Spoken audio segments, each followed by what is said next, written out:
Hi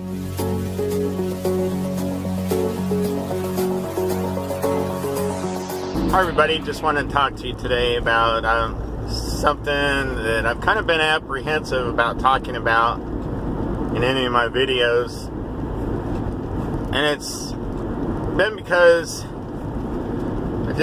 I'm kind of afraid of coming across like I'm anti-police. And before I go any further, I want to stress I am not anti-police in any way, form, or fashion. For the police, they got a tough job to try and do. But that being said, it seems that most police officers, when they encounter somebody exercising their First Amendment right to free speech, especially in a capacity of street preaching, for lack of better words, most police officers are really inept in how to deal with the situation. They don't understand the laws. They don't understand the free speech and First Amendment protected laws are really govern this kind of activity, and so, you know, when they roll up on a scene, when they get a call or roll up on a scene, they usually have the mindset, here's this guy out here just shouting through a PA system, and people don't like it. They're calling the police. They think that you're in the wrong. They just have that mindset when they first pull up. So you got to deal with that right off the bat. And you have to do it tactfully. You see, a lot of people got this cop hate monger attitude. I hate cops. Cops are stupid. Cops are just bullies. You know, no, they got a tough job. There's a lot of really good cops out there. They got a tough job to do, and they're doing it the best they can. But they just really don't get a whole lot of training in this specific area, it seems like. And so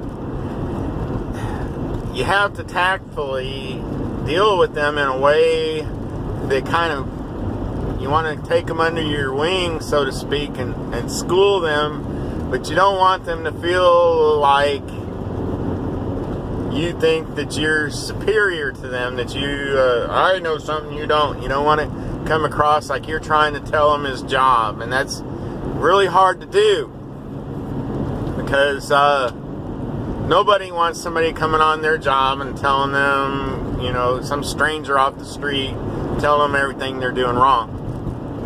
So you really want to watch that. You got to be tactful. So what I'm going to share today is what I came up with that I call the Keystone Shuffle, and it's kind of like a dance with the cops. I like to compare my encounters with the cops to a dance rather than a confrontation. And we've all seen those old silent movies with the Keystone cops. They're chasing the guy around, and he runs in one door, the cop runs in after him, and the guy runs out a totally different door, and then the cop runs out, and they're just back and forth, round and round and round and round. It seems like it never ends. Well, technically, the same thing. I mean, if you're looking for a nice, easy, cookie cutter, clean end to your encounter with the cop, you're not going to get it. It's not going to happen. Don't expect that. Expect it to be around and round. The most you want to do is reduce the police officer to a point where he has to go home and think. Alright, what I'm going to do is I'm going to go through a typical scenario of how this would go and show you, the best tactics to use when dealing with the police officer. So say you're out street preaching and you see the police pull up, and okay, here we go again. Cops got called. The first thing you should do is try to set the mood. You want to cushion the blow, so to speak. When that cop gets out, he's used to dealing with the criminals that hate to see him.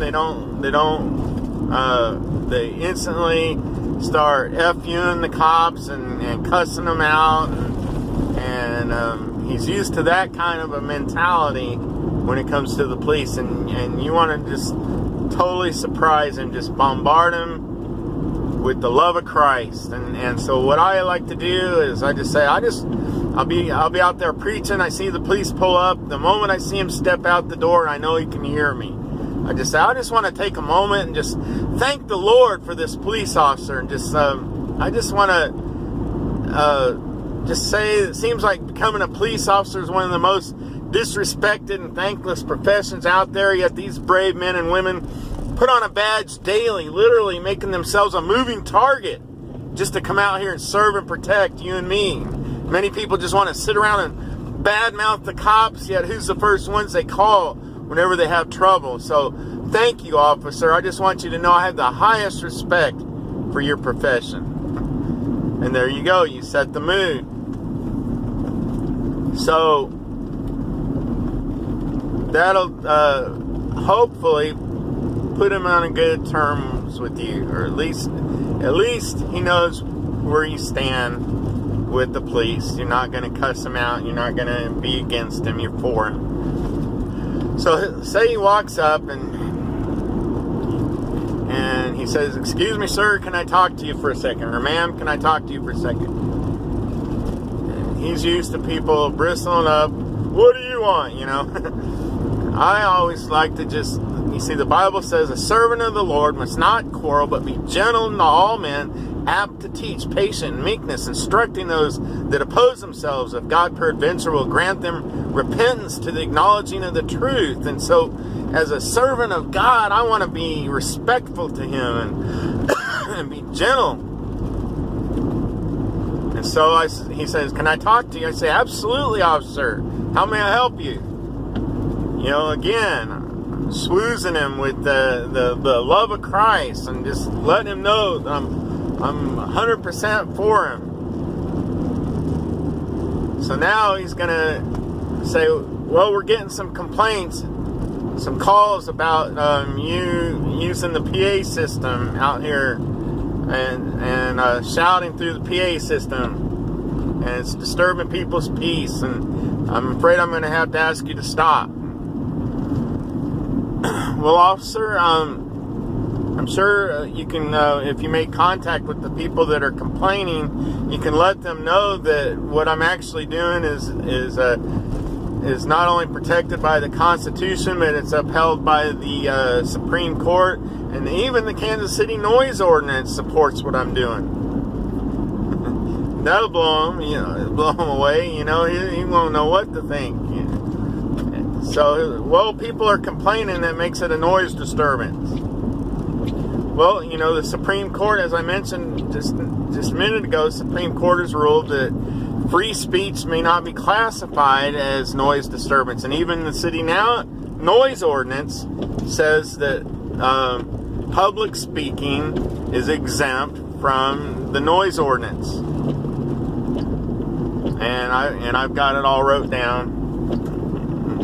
In your jurisdiction or area, you should know what the laws, the noise ordinances say where you're going to be street preaching.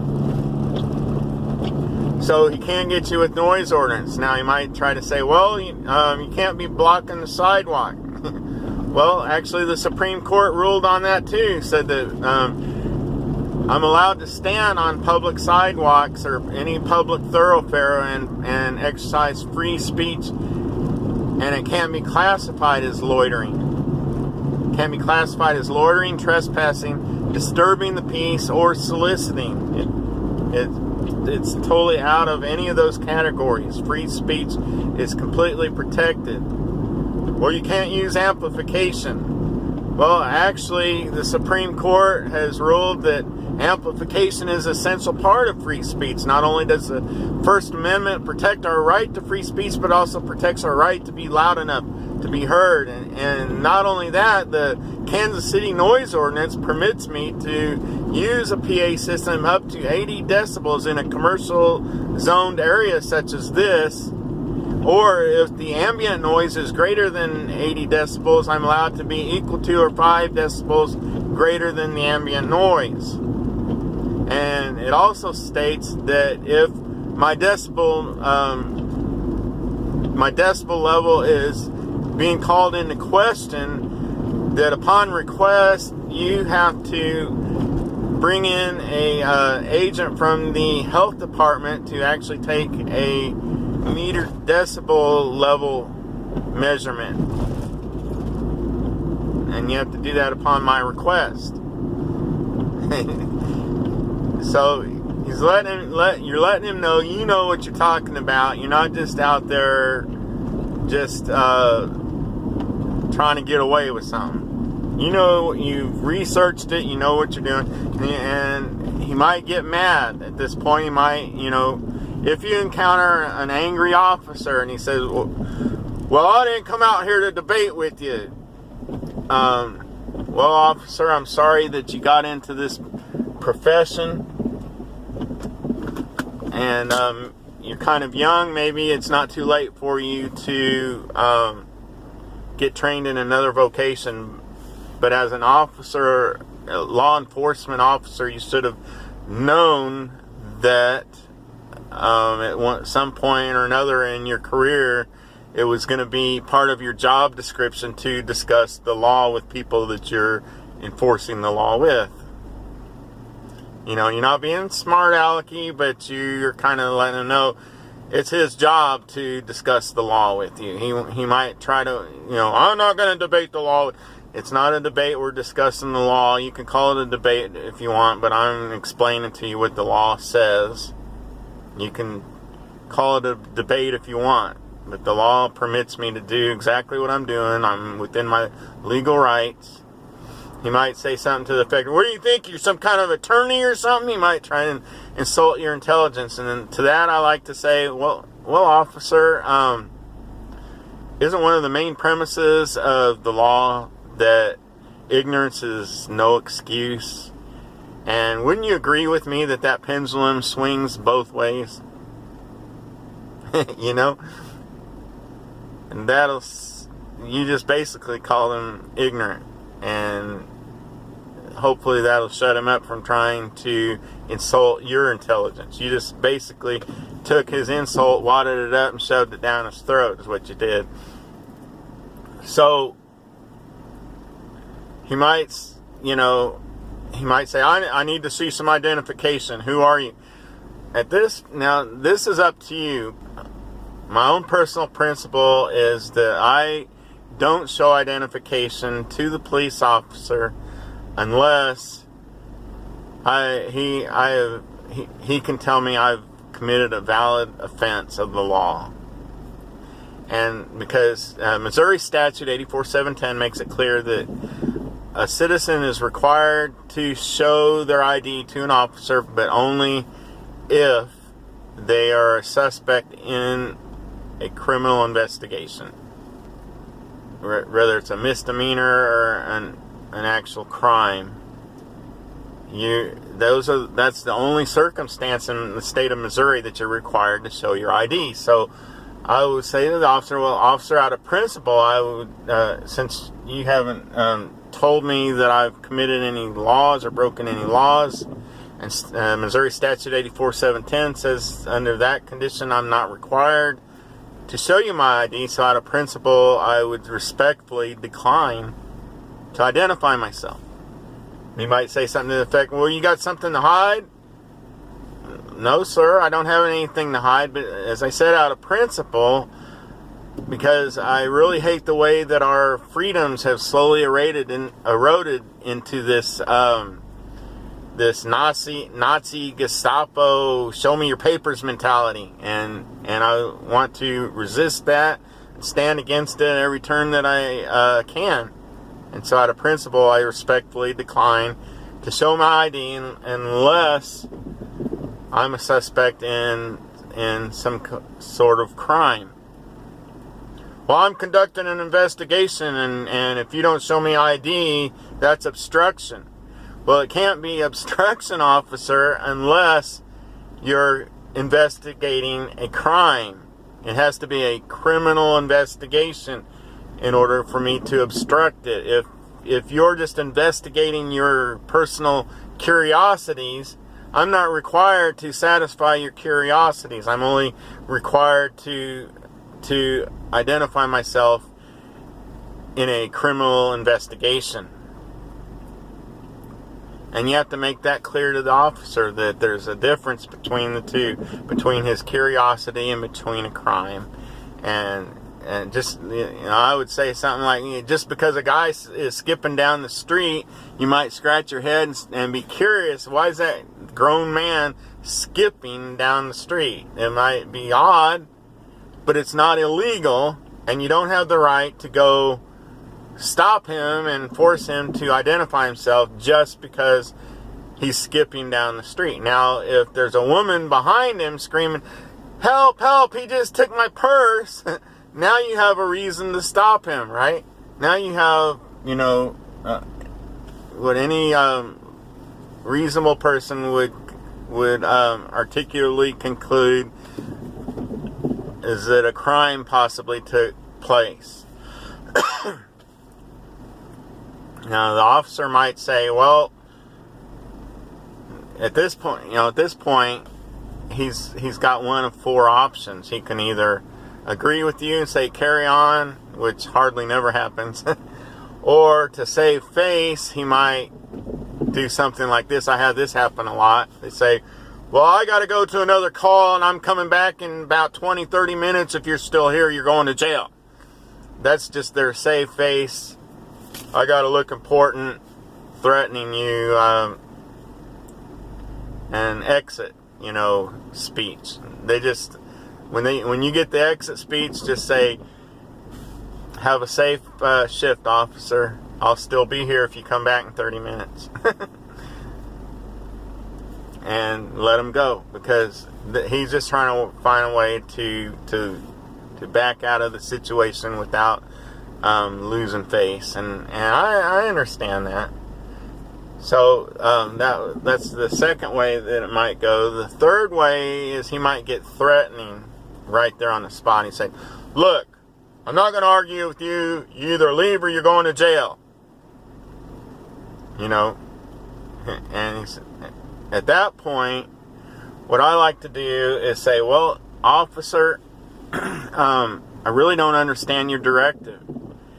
And that, that'll make him pretty mad. It'd be like, what about leave? Don't you understand? Well, officer, there's two things I don't understand. I don't understand the scope of your directions, and I don't understand the intent of your directive.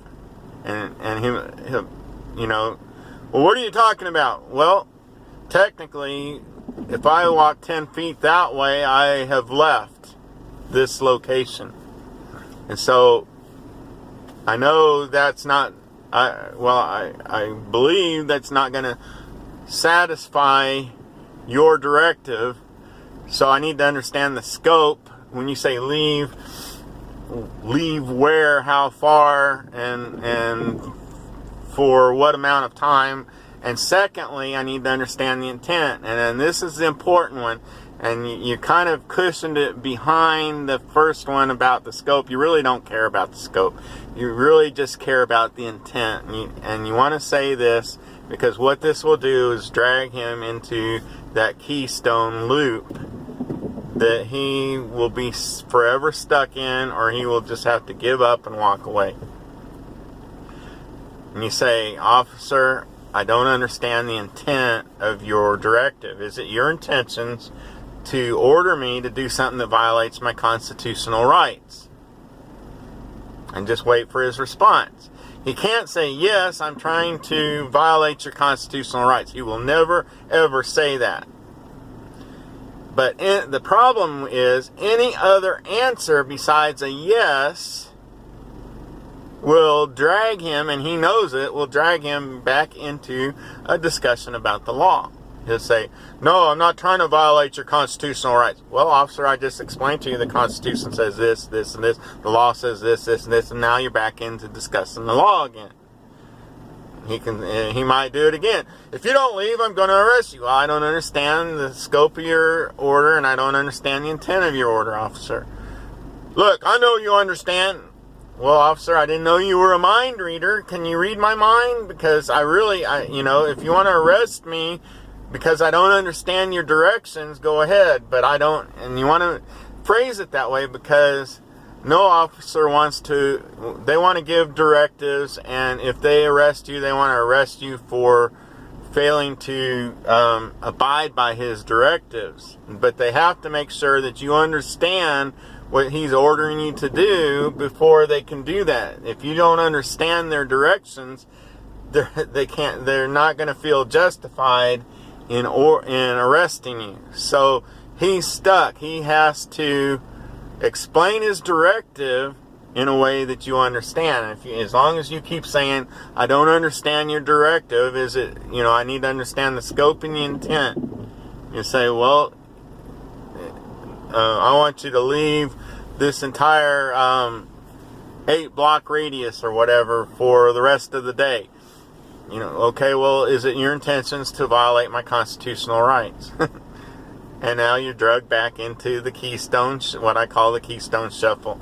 Now, he may get angry. The fourth outcome to this is he might possibly say, turn around, put your hands behind your back, you're under arrest.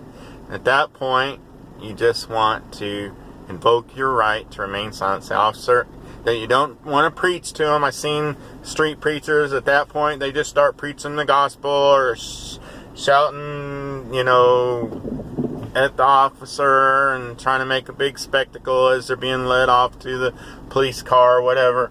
That just makes you look ridiculous. Just be silent. Just say, officer, this time I'd like to invoke my right to remain silent and not answer any questions without an attorney present.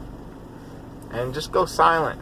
And, at that point, once the cuffs go on and you're under arrest, then yes, you have to identify yourself. That's part of the law. Identify yourself, but that's it. Just name, date of birth, and that's all you need to give them. And hopefully, if you do like I do, I've got I'm been a member of Legal Shield for many years now, for almost going on 18 years now or better, and so I've got a pretty good legal defense built up, and I'm prepared if it ever happens. It hasn't yet. I've only been to jail one time. Actually hauled off and put in jail for street preaching. But if you're looking for a nice cookie cutter, clean, easy end to this, there won't be one. It's just gonna the best you can hope for is to end in that endless loop where he gets frustrated and says, I'm going to come back in 20 minutes, and if you're still here, you're going to jail. That's actually my favorite outcome, because he saves face, you get to go on preaching, and nothing comes out of it. It just dies right there. You just go on and do what the Lord sent you out to do. Thank you for watching. Hope you have a blessed day in Jesus. God bless you.